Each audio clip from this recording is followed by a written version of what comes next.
Поздрав екипа, следите Overtime with TJ на YouTube каналот BMG Network.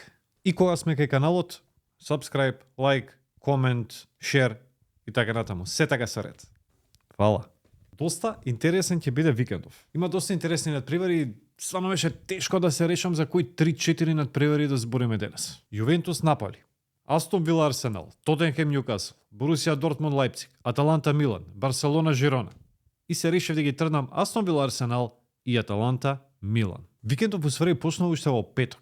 Италија, серија А, 20 часот и 45 минути. Ювентус Наполи. Наполи минатото коло разочара со Интер. Не да разочара, пораз дома од 0-3 за продолжување на очејот на шампионскиот тим. Значи, Мацари подобро да си останеше во пензија. Наполи не игра ништо, а сега наред име Јуве. Тој Јуве кој што е во серија од 9 надпревари без пораз, односно има 7 победи и 2 ремија. Освен тоа, Јувентус игра само во серија А Наполи размислува и за Лига на шампиони. Сега веќе оваа недела играат со Брага. Сега, што не интересира нас? Не интересира дали ќе игра или Филмас. Беше во првиот тим со Интер и одигра 75 минути, ама добро ги одигра. Мислам дека може да стартува и сега. Добро, ќе биде тежок надпревар и можеме да очекуваме најреално реми или победа на Јуве. Одиме во Германија во сабота. Борусија Дортмунд Лајпциг.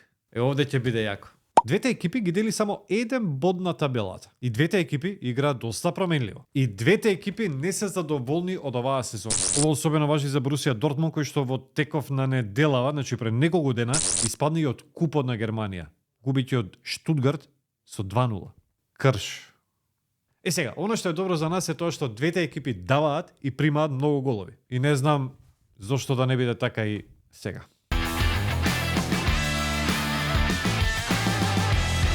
Доста е со германциве, ај сега малце во англиската премиер лига. Тотенхем Ньюкасл. Мислам дека овој надпревар ќе биде поинтересен од оној други што го спомнав на почетокот на видеото, Астон Вила Арсенал. Мада Астон Вила тепаше со Сити 1-0 пред неколку дена. Нема везе. Тотенхем Ньюкасл значи. Спарси се во лоша серија. Допред некоја недела беа на врвот, сега се како да се изгубија у сезонава некако, не знам. Сон излезе од форма и тоа е тоа. Ньюкасл тепа, па губи и онака се помалку. Искрено, мислам дека нема да одат во Лига на шампиони следна сезона. Ама ќе видиме. Проблемот за Ньюкасл сезонава е Лига на шампиони. Немаат сила да играат на два фронта. А веќе следнава недела играат со Милан, во надпревар кој што мора да го добијат. Значи еден многу тежок распоред и сега најдобро ќе се види дали Ньюкасл е кадарен за Лига на шампиони или не.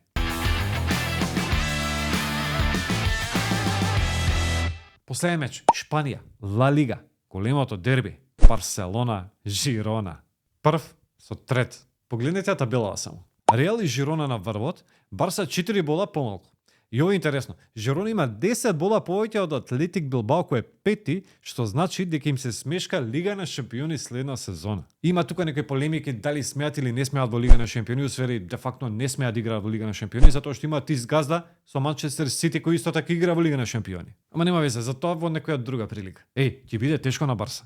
Жирона не само што победува, туку и убедлива, игра топ. Игра на последна топка, создаваат шанси и тепаат бе. Добро, Барса е фаворит секако и мислам дека ќе тепа, ама ќе биде интересно. И баш ме интересира кој ќе го има посол на топката повеќе на крајот. Доволно е. 4 надпревари од петок до недела.